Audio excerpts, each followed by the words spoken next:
Hello, my name is Stacy. Welcome to the Wild Yarrow Apothecaries podcast, where we focus mainly on herbalism, but we also talk about all things holistic health. So grab a cup of herbal tea and enjoy the show. Hello, and welcome to this podcast episode where we are going to be talking about herbs for anxiety. And I believe that anxiety is such a big issue for a lot of people. But before we really get into this topic, I want to give my disclaimer that I am not a medical professional, so this is all for educational purposes only. I highly recommend that you do your own research on anything that really piques your interest. And since we're going to be talking about herbs, I do try to give disclaimers on each herb, but just in case I miss something, because that is totally possible, I highly recommend that if you are on any medication, that you research your medication first to make sure that any of these herbs that you're interested won't conflict with your medication or illness. If you have an illness, make sure that you do research on that illness to make sure that it won't conflict. But I will try my best to talk about these conflicts. So yeah. So I don't know about other countries, but I believe in the United States, anxiety is such a big problem. A lot of people are anxious, and thankfully, it's becoming more and more acceptable to talk about. When I was first diagnosed with anxiety, it was such a taboo subject, and I kept it a secret for years because I felt ashamed. I was always taught that anxiety made you crazy, anxiety made you weak. And now that I have done so much research on anxiety and mental health, I realized that we're not crazy, we're not weak. It's just the way that our world is going right now that it's hard not to be anxious. And so I want to just very briefly talk about just a couple things that I believe are causes for anxiety. A few weeks back, I did do a podcast episode on how I healed my severe anxiety. So if you're interested, you can go check that out. But just a few causes. I think a big cause is diet. I think definitely diet is a big issue when it comes to our mental health, because what we don't realize and what not enough people are talking about is when we are eating nothing but processed foods, we're eating nothing but junk, toxic junk, and we're not getting the proper amount of nourishment, vitamins and minerals, that this can cause havoc on the whole body, including the nervous system, which includes the brain, and our nerves and all of that, and then our hormones and our adrenal glands, and our cardiovascular system. And if any of those are out of whack because of the havoc that we're putting on our body because of nutrition, this can definitely cause anxiety. So we want to make sure that, we are eating as healthy as possible. I know that, we can't eat perfect in today's world. There's just too much processed toxic junk out there that, and I also feel like if we stress too much about what we're eating, that this can cause a bigger problem. But I think that it's good to mindfully eat healthy the majority of the time. And like I said, I know that we can't be perfect at it, but just be a little bit more cautious about, getting some nourishment into your body. Um, and then another thing is stress. Stress can definitely cause anxiety. The m- I know how much stress can impact our whole body, but the more I research different illnesses, the more I research health, holistic health, the nervous system, I keep what's the way I want to explain this? I keep learning more and more and more that stress can cause a huge problem on our body. Like we just don't understand. And so stress is a big deal. on our body. And we're always going to have stress. We need to realize that we're always going to have stress, but we need to learn how to handle the stress. We need to make our bodies strong enough to be able to handle the stress. And we need to know that, stress is going to be a part of life.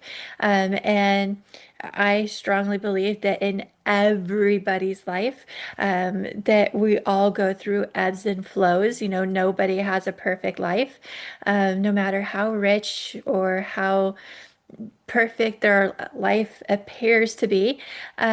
People always have stress in their life and always go through ebbs and flows. And I talk about this a lot, and I know this is going to sound really silly, but just, hearing some people talk, especially on Facebook, I don't notice this too much on TikTok or Instagram, but on Facebook, I hear a lot of people trying to compete on how stressed they are. And I think the reason that this is I think in our society, if we are relaxed, if we're calm, this can come off as being lazy. And I don't believe in that. I think that that is totally wrong. I think that you can be relaxed and calm and still work efficiently. And actually, you could probably, in my opinion, actually, I strongly believe that if you're relaxed and calm, that you can tackle your responsibilities much better than if you are stressed. If you're stressed, you're making yourself sick, you're making yourself frazzled, you're making yourself scatterbrained, and this is making it to where you're not going to be able to handle your responsibilities effectively. So and I keep offering this, and nobody's taken me up on this offer yet, but I'm hoping if I keep offering this, someone will take me on this offer. I want to compete with someone on who could be the most relaxed, the most calm, and work the most efficiently and most productively. Like, I am not into the hustle and grind. I'm into, let's see if I can run my business in a flow. Let's work smarter, not harder, type of thing. And so I'm always looking for ways in my business to try to figure out how to make my job easier and work more efficiently so I'm not as stressed out stress ball, if that makes sense. And so stress management is really, really important. So one of these days I do want to, and I think I said this in the last episode too, I do want to talk more about stress management and maybe do an episode all about stress management because I think it's really, really important that we incorporate stress management, self-care, and it's not selfish. It is not. I know this sounds all corny, cliche, but it's a necessity. It is such a necessity. So, and then one other main thing, there's a few other things, but we're just going to talk about the main things today that I think that can cause um, stress is not getting enough movement. I have a theory that our bodies are always producing energy, and if we don't use that energy, then it's going to turn into something else. And for us people that are prone to anxiety, it's going to come out in anxiety. And our bodies are kind of tricky. Our bodies are tricky sometimes because even though our bodies are always producing energy, sometimes if we're just sitting there, we still feel tired and we don't actually feel energetic until we're up and moving. It's the getting off our butts and getting moving, the starting that's really difficult. And I know that for myself. Like, I love hiking. I love hiking, but there's some days where I'm like, I should go hiking, but I really don't want to because I'm kind of excited or I'm kind of tired. But once I convince myself to get up and to get off my butt and to get moving, then I'm like, ooh, let's make this hike 10 minutes longer. Oh, what's over here? And I want to explore this and I want to explore that. And then my energy starts, developing once I get up and start moving, if that makes sense. So, um, the reason I wanted to talk about this is because as much as I love herbs, and I think that these herbs are definitely going to be helping with anxiety, I do think that we need to look into our nutrition, our stress management, and movement. Like these herbs cannot help by themselves. So, yeah. All right. So let's get started on these herbs. Let's get to the good stuff because everybody loves to learn about herbs. So I have 11 herbs that we're going to be talking about today. There's so many other herbs that are good for anxiety and the nervous system, but these are the herbs that I am prone to work with. And so let's get started. Our first herb has actually become really popular in the last, I would say, 5 to 8 years. It's been pretty popular, and that's ashwagandha. I think a lot of people have heard about ashwagandha. And one of the things about ashwagandha, it is a nervine. So nervines really help to nourish and support and strengthen the nervous system. But it's also an adaptogen. So adaptogens are really good for nourishing and supporting our adrenal glands. Our adrenal glands are in charge of so many hormones in our body, but the one that we are really worried about in today's world is cortisol. So because we don't practice good stress management, um, we are the average person is pumping out way too much cortisol, and this can cause the adrenal glands to get kind of tired and to just not work efficiently. And so, herbs like ashwagandha can really help to support the both the adrenal glands and the nervous system. Um, so there are different types of adaptogens. There is calming adaptogen, balancing adaptogen, and stimulating adaptogens. Ashwagandha is a balancing adaptogen. And what's really interesting, and I've asked other herbalists if they felt the same way, and they said yes. This is going to sound kind of like an oxymoron, but for me, what ashwagandha does for my body is it gives me energy, but in a very calming way.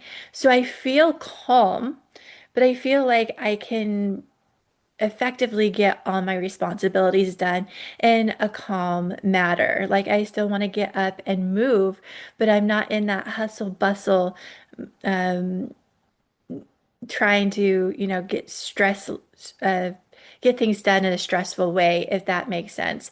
And so it's a very interesting herb. Now, I do need to give some disclaimers on ashwagandha. So, one, if you have an autoimmune disorder, you may want to do some research on ashwagandha and see if it's the herb for you because it is a mild immune stimulator, and immune stimulators can cause conflict with autoimmune disorders. And I'm not telling you that you can't take it. I'm just saying that you want to take it with caution, and see if it makes you feel worse or better. I actually have a client who has been going through a very stressful time, and she decided to take ashwagandha.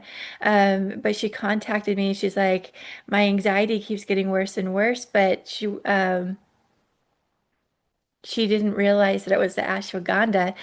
She had Hashimoto's, and so Hashimoto's is an autoimmune disorder. And so she's like, somehow, I'm trying to, do a few herbs. She tried a couple other herbs. I can't remember what they are on the top of my head.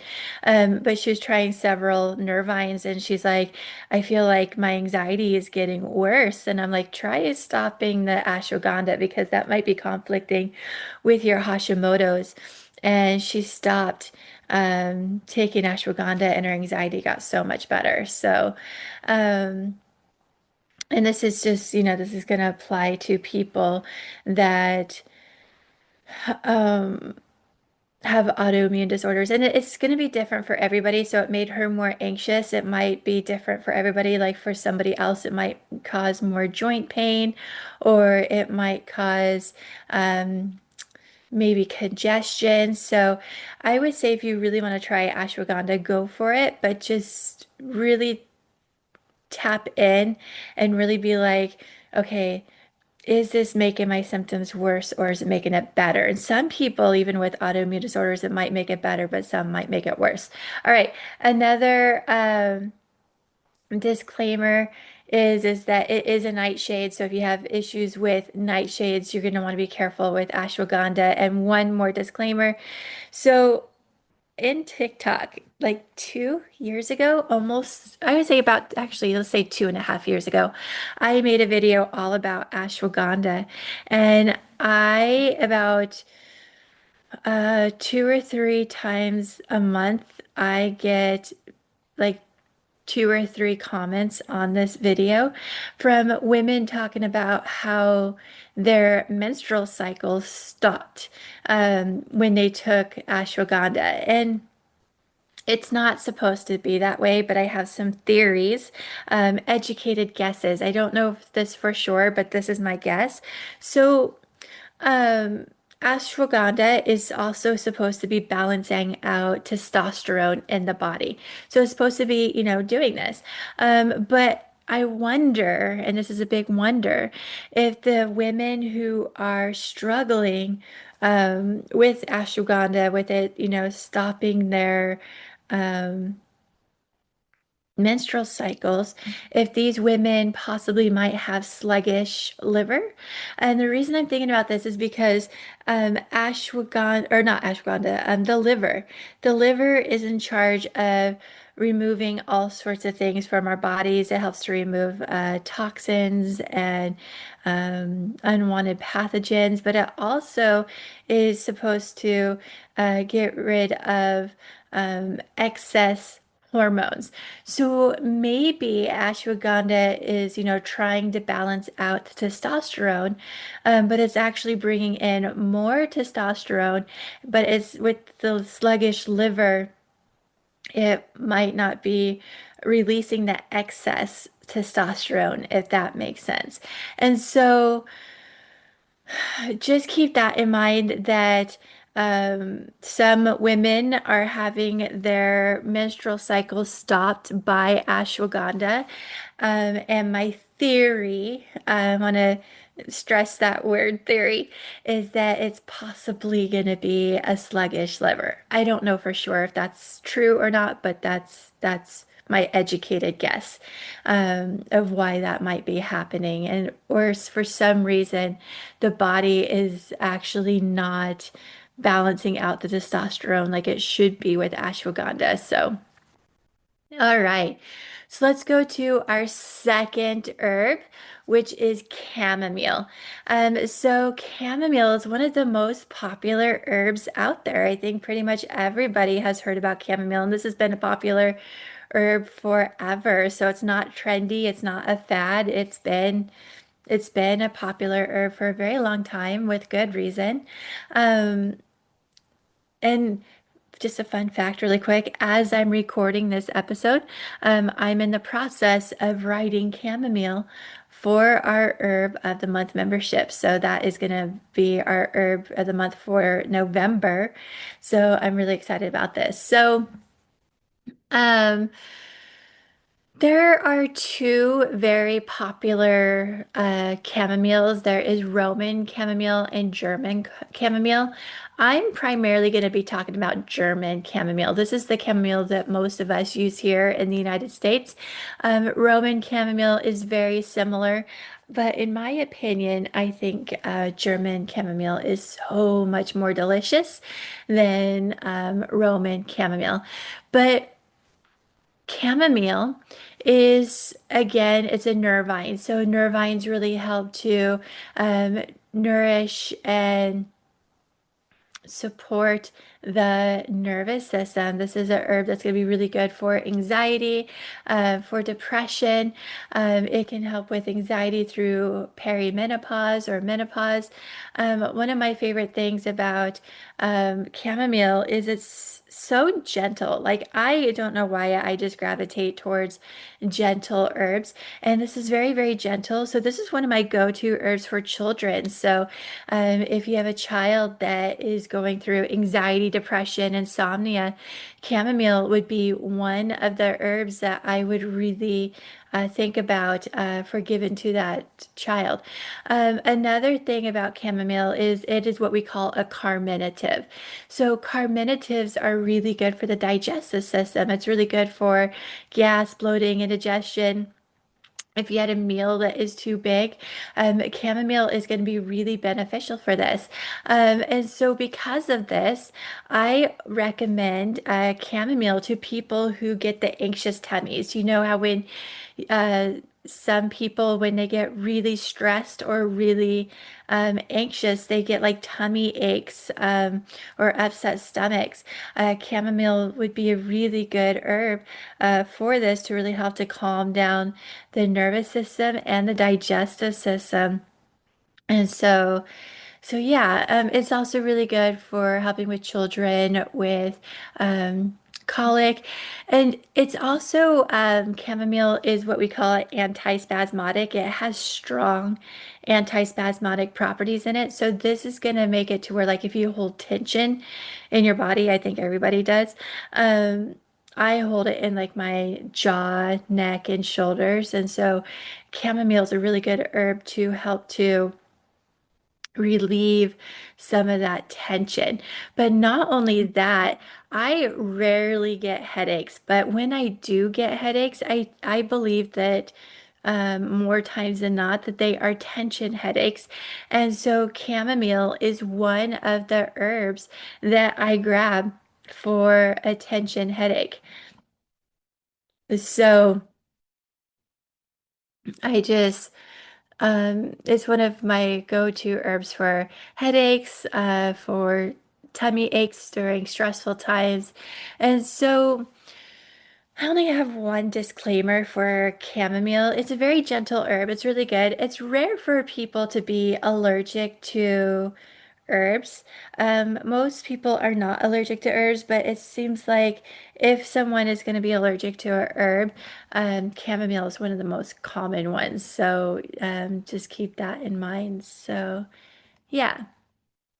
All right, let's go to our third herb, and that is holy basil. Now, I wanted to up front give two disclaimers on holy basil. One is half of the herbalists that I know call holy basil, like I do. But the other half call this herb Tulsi. So two different names, one plant. So keep that in mind. Also, holy basil is closely related to the basil that most people know, the one that we have in our kitchen, the one that we make pesto sauce with. They're closely related, but they're not the same herb. They taste totally different. I wouldn't say totally different, but noticeably different. They taste noticeably different. And they have different medicinal uses. So, holy basil is similar to ashwagandha. So, holy basil is both a nervine and an adaptogen. So, holy basil is going to be really good for um, nourishing and supporting and strengthening the nervous system and the adrenal glands. So just like ashwagandha, it's going to help the adrenal glands maybe not pump out so much cortisol. And then if it does pump out a little too much cortisol, it's still going to try to nourish and support the adrenal gland so it doesn't get so tired. Now, I was telling you that ashwagandha is a balancing adaptogen. Holy basil is a calming adaptogen. It's my go-to. Um, adaptogen, especially for people that have anxiety. For people who have anxiety, and it's not a sedative, but it is going to calm. It's a relaxing nervine, so it's going to bring that calmness without making you tired. So, um, so yeah, I'm just trying to think what else I want to, or where I want to go from here. Well, some people use holy basil for grief. It's also can be beneficial for blood sugar. Another thing that I normally wouldn't mention about holy basil in this episode, but the more I learn about autoimmune disorders, the more I'm researching like food sensitivities and all of that, I'm starting to come to realization that the nervous system and the immune system are super tied together. That if you're nervous system is dysregulated, if your nervous system is in fight or flight mode, survival mode, if it's heightened, hypervigilant, that more than likely your immune system is also going to be in hypervigilant mode too. And one of the cool things about holy basil is holy basil um, supports the immune system. And I'm sure that holy basil can help some with like colds and flus, but it really targets the part of the immune system that helps to um, calm the immune system so it's not overreacting to like foods and allergies, and it's calming the immune system instead of stimulating the immune system, and we want that in today's world, especially in the United States. Like I said, I don't know about other countries, but here, autoimmune disorders is at an all-time high. Food sensitivities are at a all-time high. And so an herb like holy basil is going to help to calm the immune system down. It's one of my favorite herbs. And even though it's not a sedative, it's one of my favorite herbs for insomnia because it won't technically make you tired, but one of the main causes that um, for insomnia, one of the main causes for insomnia is that the adrenal glands are out of whack, and holy basil can help to support um, the adrenal glands. So yeah, a side effect that we should talk about with holy basil is that it can cause acid reflux. My opinion, though, is that if you consume holy basil and if you get acid reflux, this is probably means that you're consuming too much holy basil and you need to cut your dosage down. I think this is with any herb that has high volatile oils. Um, any herbs that are high in volatile oils, if you take too much, it's probably going to give you acid reflux. But if you reduce the dosage, your acid reflux could go down. And how you would know if an herb, like an easy trick to know if your herb has high volatile oils, is if it's really flavorful. So a lot of these are going to be like the mints, not all flavorful herbs are in the mint family, but a lot of them are in the mint family. So like peppermint, lemon balm, spearmint, holy basil, thyme, sage. These are all in the mint family. And then a couple that aren't in the mint family are going to be like turmeric and ginger.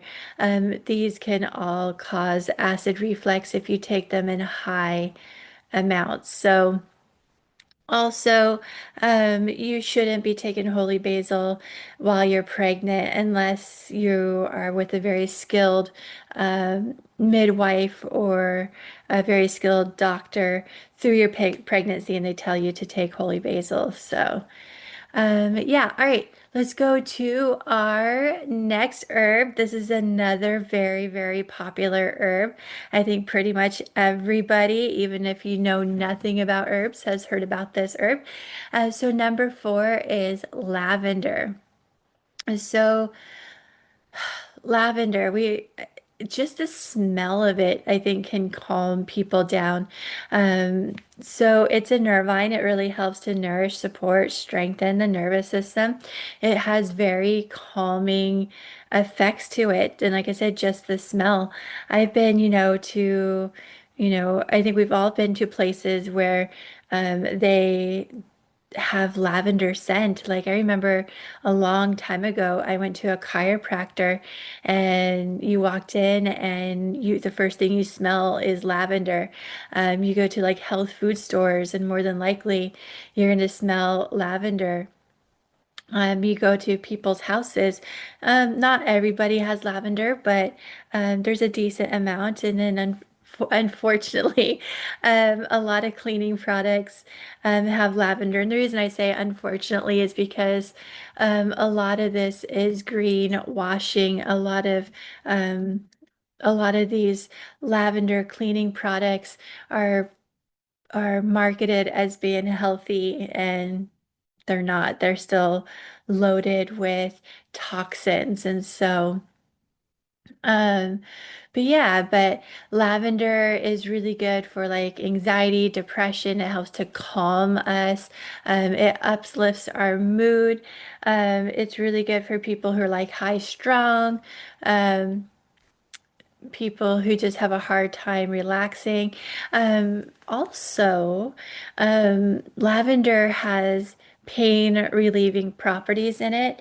And so it's also one of my go-to for headaches, especially for attention headaches. So this is another herb that I will grab on the rare occasion that I have a headache. And so and a weird fact about me with lavender, I don't know if anybody else is this way.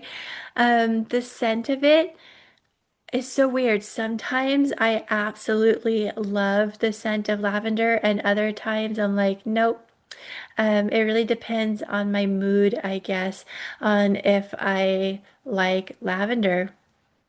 And so I find that interesting. And does anybody else have this or with another herb or another smell? I just think that that is so weird. I'm weird when it comes to lavender. All right, so let's go to our fifth herb, one of my favorites. This is lemon balm. So lemon balm, what's really interesting about lemon balm is in the mint family, and it looks pretty much identical to mint, to peppermint. It looks so close, but it doesn't taste or smell like mint. It smells like lemons, and that's why it's called lemon balm. Lemon is very has very similar medicinal properties to chamomile. So it's a nervine, of course. It's going to help to nourish, support, and strengthen the nervous system. But it's also really good for the digestive system. It's a carminative. Um, so um, Lemon balm is really good for people who have the anxious tummies when they get really stressed, when they get really anxious and their stomachs start to hurt. Lemon balm is another herb that I will recommend for people who get that anxious tummy. It's also really gentle. Yeah, effective, just like chamomile. So lemon balm is another herb that I absolutely love for children. So if you have a child that has anxiety or depression or insomnia, um, lemon balm is going to be probably so beneficial. What's really interesting to me is lemon balm is so, so gentle, but I have been contacted by so many people that have said, "Oh my gosh, Stacey, I got to tell you this. I was experiencing anxiety, and I started taking ashwagandha, or not ashwagandha. I don't know why that herb was on my brain. I started taking lemon balm and it made my anxiety so much better. And so it's so cool. Like I always feel like people think that if they take, herbs, that it has to be this strong herb for it to be effective. But lemon balm is one of the herbs that really, makes that not true. That even a gentle herb can be so effective. So I absolutely love that.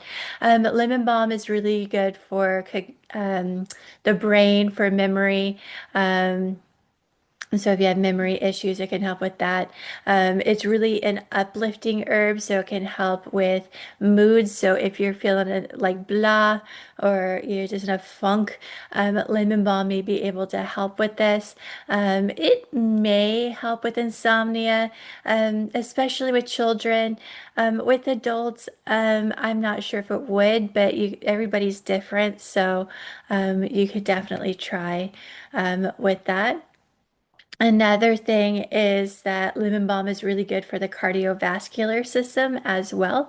So, if you have high blood pressure or you get heart palpitations and it's caused by stress or anxiety, lemon balm may be able to help with that. And so, yeah. And then a side effect that comes from lemon balm is that it does conflict with hypothyroidism. So, if you have hypothyroidism, you do not want to take lemon balm. So, and this also is Hashimoto's. So, if you have Hashimoto's, you don't want to take lemon balm as well.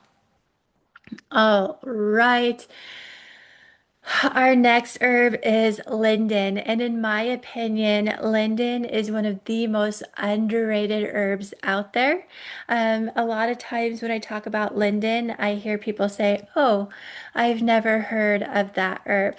Um, and that makes me sad because linden is such an amazing herb. And as I am doing this recording this episode, our herb of the month for October is linden. And so we're learning all about linden in our herb of the month right now.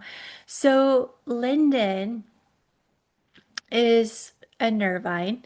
It really helps with um, helping to nourish, support, strengthen the nervous system, but it's also really good for the cardiovascular system. It helps to nourish and support and strengthen the cardiovascular system, the heart, and all of that. And so, just like lemon balm, if you have high blood pressure, or get heart palpitations because of stress or anxiety, linden may be able to help with this. So it's really beneficial. It is a uplifting tea. It's nicknamed the tea of happiness. A lot of people take linden for grief. So if you're going through a time of grief, linden may be a really beneficial herb for depression. I don't think that it could do this by itself, but if you blend it with other herbs like oat straw or milky oats, maybe some skullcap or passion flower, it may be very beneficial for PTSD as well. So, um, yeah, and in my opinion, linden is one of the most delicious herbs out there. I'm not usually into floral. Um, scents, floral flavor. But linden is floral, but it's a really delicious floral, if that makes sense. And so, it's one of my favorites. I absolutely love linden, and I don't think it's as popular as it should be. I think it's very underrated herb. Um, and so. Yeah, and it may also help with the tension headache. It's not one of my go-tos for tension headaches, but it definitely could potentially help with a tension headache. And what's really cool about Linden is there is no um, side effects. That is no known side effects. Oh, and I do want to give one more disclaimer on linden. So in the United States, we call it linden, and it's a tree. It comes from a tree. We consume the leaves and the flowers. Um, but in places like Europe, they call it a lime tree, lime, but it's not related to the citrus lime. So, just in case you ever hear anybody call it lime, um, it's nothing to do with the citrus. It's just uh, two of the same common names, but totally different things. So yeah. All right, let's talk about our seventh herb, which is not as underrated as linden, but I think it is still a very underrated herb. And this is motherwort. So motherwort is and it does have similar medicinal properties to lemon balm and linden.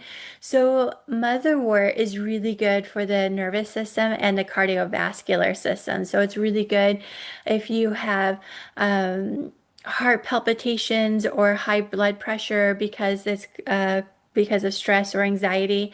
So motherwort is really beneficial for that. It helps with panic attacks. And so it's really good for that. The name is fitting. So it has a very fitting name, motherwort, because a lot of herbalists will say that it's like a mother in an herb. And so it's very, very motherly. It's really good for people who feel like they're underappreciated, like they're overworked. It's really good for people who get angry really fast, have a hot temper.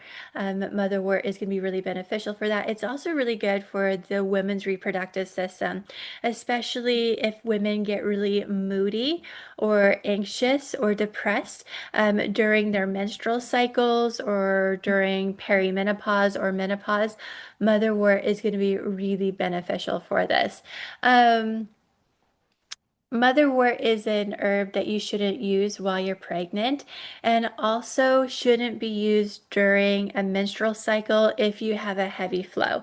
So it can make the heavy flow even heavier. So kind of keep that in mind. So yeah, let's go to our eighth herb. This is one of my favorite herbs that I talk about on a regular basis. This is oat straw. So oat straw is it's a nervine. Again, all of these herbs are going to be nervines, but I just want to keep telling you about nervines. So nervines help to nourish, support, strengthen the nervous system, but it's also a nutritive. So nutritives are herbs that really help to bring nourishment into the body. They're usually rich in all sorts of nutrients. And oat straw is an herb that's not going to really help overnight. It's a herb that you want to consistently take on a regular basis. So I would take it like at least once a day, if not even two or three times a day. Um, and you want to keep taking it.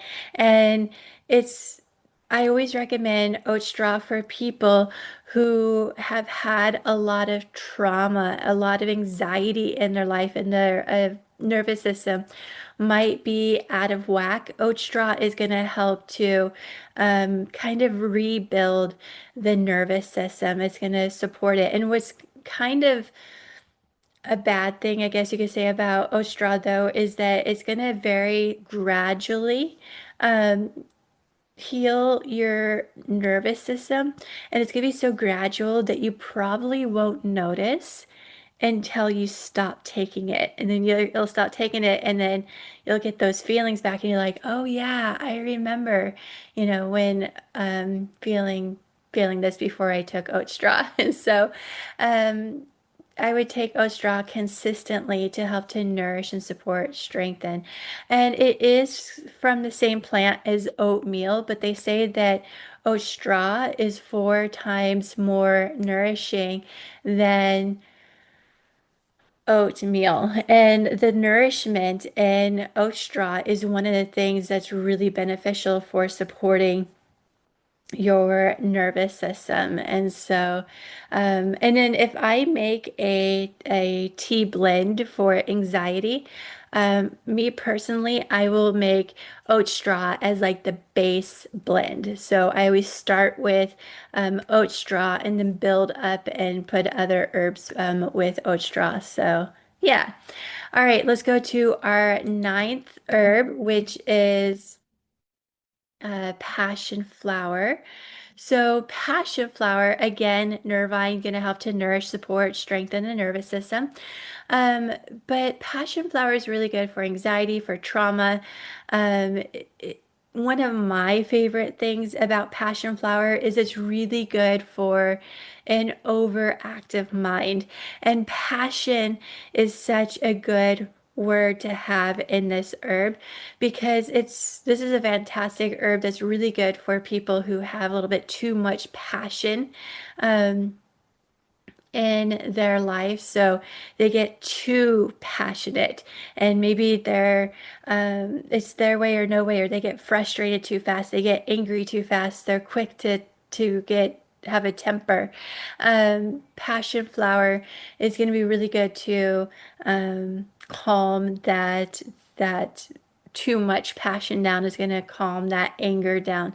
But if you have an overactive mind, especially a frustrated or an angry overactive mind, and your just mind is racing or looping, passion flower can really help to bring some of those thoughts down to reduce the angry, frustrated, overactive mind. And so I love that. Now, passion flower is a mild sedative, and some people it does not affect them in any way, but other people it makes them sleepy.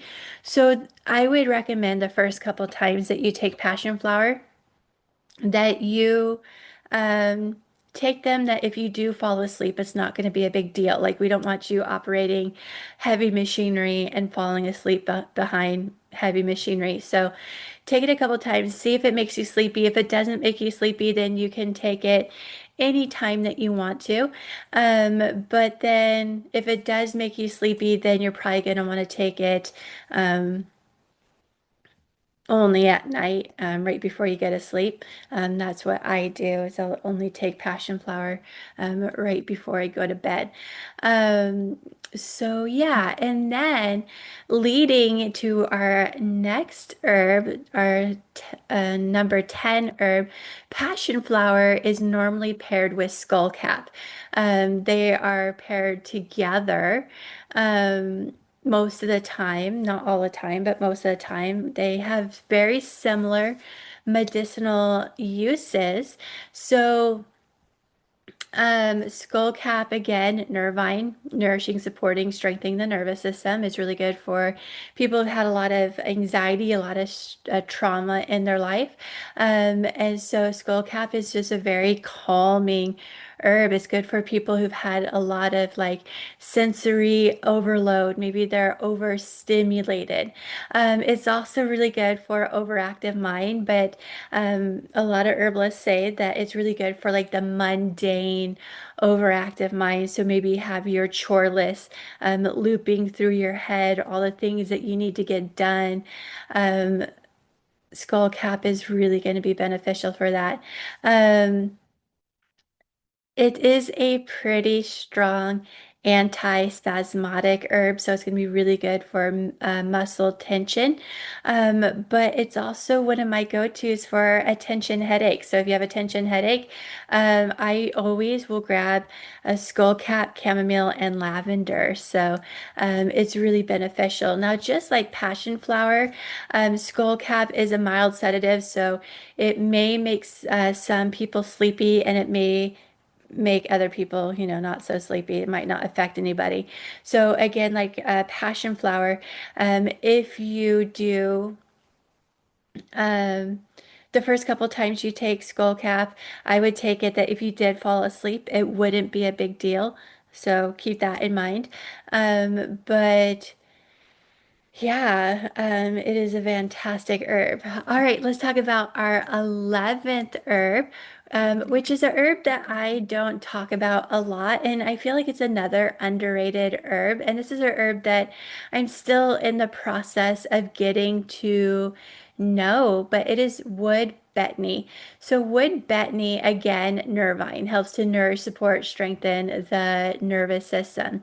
It's a muscle relaxer and it targets the middle back. So if you are stressed and you're feeling the tension in your middle back, wood betony may be able to help with that. It also helps with muscle tension in the face, in the jaw area.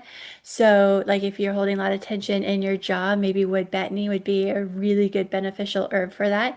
It also helps with tension headaches and can also help with an overactive mind. It shouldn't be taken while you're pregnant.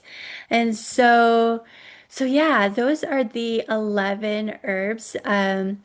That I wanted to talk about today. Now, if you're like, oh my goodness, all of these 11 herbs sound amazing, but I don't know which to use. I don't know which one is going to work best for me. I strongly believe in bio individuality. So I believe certain herbs that are going to work, best for me might not necessarily work best for you, and vice versa. I do have a kit in my shop called the Anxious Kit, and all of these herbs are in the Anxious Kit. So if you guys are interested, you can try to um, order that kit and um, yeah, and try the herbs. And so, or if you don't have to, you can just, be like, oh, you know what? Linden really spoke out to me, so I'm gonna get linden, or maybe it was motherwort. I need some motherly love in my life, or whatever. But yeah, I think it's really important, that we talk more about anxiety because I believe it's a problem that a lot of people are having, and thankfully we are talking more about it, but I still don't think anxiety is talked about enough. And I believe that if you have anxiety, you do not have to live with it. Like you can, at the very minimum, you can reduce your symptoms. Um, and so it's not something that you have to live with for the rest of your life. It's a little bit of hard work to heal from it, but you can. And these herbs are definitely um, things that you can incorporate into your life to help you with other lifestyle changes, to help you to, at the bare minimum, reduce your anxiety symptoms. So yeah, so I hope that you guys enjoyed this episode. I'm going to hop off this episode and I'm going to record a bonus podcast episode for our membership. And we're going to talk about more about nervines. We're going to do a deep dive and we're going to talk about nervine tonics, nervine relaxants, and nervine sedatives. So we're going to be talking all about that in our bonus podcast episode for our membership. So if you want to hear more about that, join our membership and listen to that episode. So yeah, let me know if you have any questions and I hope you have a great day. All right, guys, bye. I hope you loved this episode. If you did, please make sure to follow Wild Yarrow Apothecaries podcast on your favorite podcast platform and leave me a review. Do you want to hear more episodes like this? Join our Herb of the Month membership where I add a bonus part of this episode. In this membership, we also have a lot of PDF files, videos. Every 3 months that you're a member, I send you 3 herbs, and we have so many other benefits. Come nerd out with us, and thank you for listening to the Wild Yarrow Apothecaries podcast. Have a great day.